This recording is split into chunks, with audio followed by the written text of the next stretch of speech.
आजच्या भागात तुमच्या सगळ्यांचं मनपूर्वक स्वागत. आजही आम्ही तुमच्यासाठी एक नवीन आगळी वेगळी अशी चटणी घेऊन आलेलो आहोत. तर आज आम्ही करणार आहोत पेरूची चटणी. तर आता पेरू म्हटलं की आपल्याला काय आठवतं? फळ, छान त्याला तिखट मीठ लावून खायचं असं सगळं आठवतं. पण आम्ही पहिल्यांदाच तुम्हाला पेरूची चटणी करून दाखवणार आहोत. आणि आताच्या सीझनमध्ये पेरू खूप बाजारात मिळतात.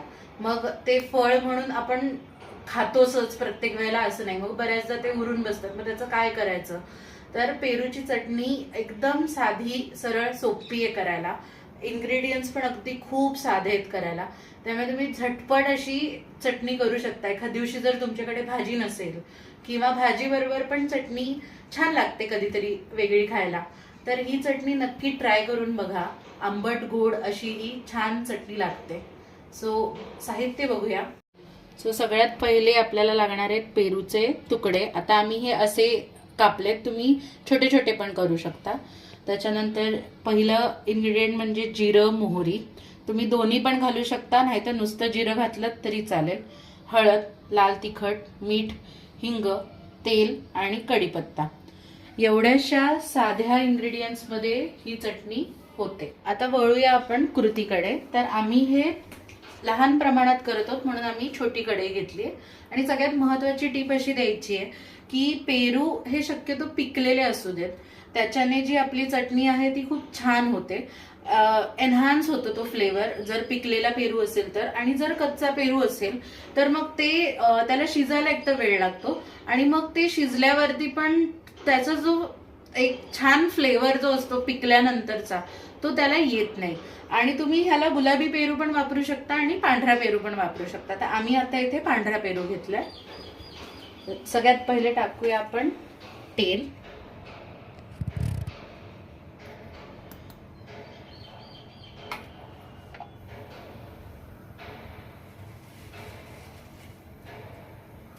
जिरं आणि मोहरी.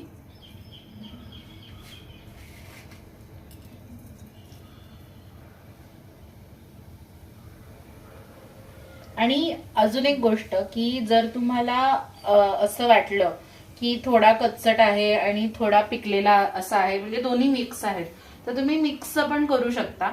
आता जिरं आणि मोहरी आपली छान तडतडली आहे. त्यात आपण आता ऍड करूया हिंग. आणि लगेचच हिंग जळू नये म्हणून कढीपत्ता ऍड करूया.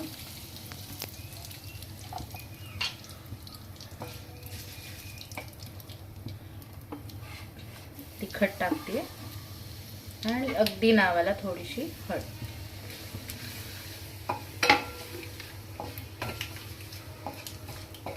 छान आपला कढीपत्ता पण तडतडलाय. आता आपण घालूया याच्यात पेरूच्या फोडी. तर या चटणीला तुम्हाला पाणी वापरायचं नाहीये अजिबात. ही चटणी जी आहे ती तुम्हाला वाफेवर शिजू द्यायची आहे. कारण पाणी जर टाकलं तर, आम्ही मागच्याही वेळेला सांगितलेलं, चटण्यांमध्ये पाणी कधीही टाकायचं नसतं, तर त्या चटण्यांना बुरशी येऊ शकते. त्यामुळे अजिबात त्याला पाण्याचा एक कणही टाकायचा नाहीये. तर आता हे टाकल्यावर मीठ टाकून आम्ही त्याचं लीड बंद करणार आहे. ते आपण मीठ, काही काही लोकांना पेरूची चटणी जर खूप गोड आवडत असेल किंवा पेरू आपण एक चिरता चिरता जर एक घास टेस्ट केला आणि जर आपल्याला कळलं की तो पेरू गोड नाहीये, तर मग तुम्ही थोडीशी साखरही ऍड करू शकता. आम्ही चटणी करण्याआधी बघितलं होतं की पेरू गोड आहे का कसा आहे, तर आमचा पेरू व्यवस्थित गोड असल्यामुळे आम्ही त्याच्यात साखर ऍड करत नाही आहोत. आता आपण ह्याच्यावर झाकण ठेवूया. गॅस आपला मीडियमच आहे. याचं आपण झाकण काढलेलं आहे आणि हे व्यवस्थित आपलं शिजलेलं आहे आणि एकजीव झालेलं आहे. आपण गॅस आता बंद करू आणि ह्याला थोडं खाली काढून घेऊया. आणि आता दोन पद्धती आहेत. तुम्ही मिक्सरलाही लावू शकता किंवा जर तुम्ही छोटे तुकडे केलेले असतील तर हे असं करून सुद्धा, ते शिजलं असल्यामुळे तसंच एकजीव असं छान होतं. हे आपण एका छान बाउलमध्ये काढून घेऊया.